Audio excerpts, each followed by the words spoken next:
Clearly, it wasn't a catastrophic collision where you knew the player was severely injured and the player wanted to play.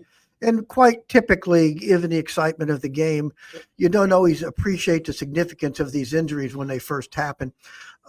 So I don't think it's surprising that he stayed out. And usually the trainers have a great rapport with the players and trust them to be honest. So I think that was all kind of standard operating procedure. Obviously, as Mike can tell you, frequently the day after the collision, you feel worse.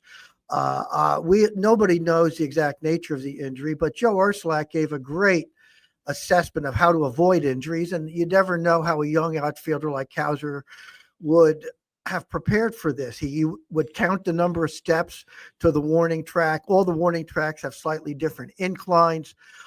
As he said, which I never knew, there was a collapsible wall at Memorial Stadium, which gave him a little more leeway. And all of these veteran moves, I think, can really help you.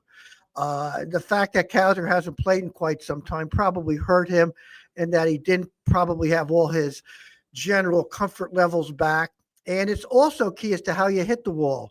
For example, I think the player who broke his shoulder hit the wall flush, which means the power went directly into his shoulder socket, and apparently it cracked, and that's a big time injury.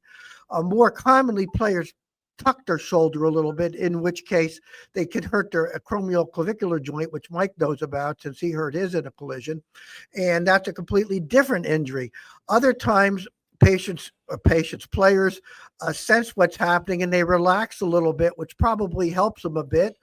The angle of the collision, the power of the collision, and how the player prepares for it are all complex factors that you can't accommodate. But hopefully, Cowser, given his track record this year with that regrettable thumb injury, will be back. He played yesterday, so hopefully this won't be too severe. But it's clearly a problem running into the wall. And just like Joe said, running into players is also very dangerous.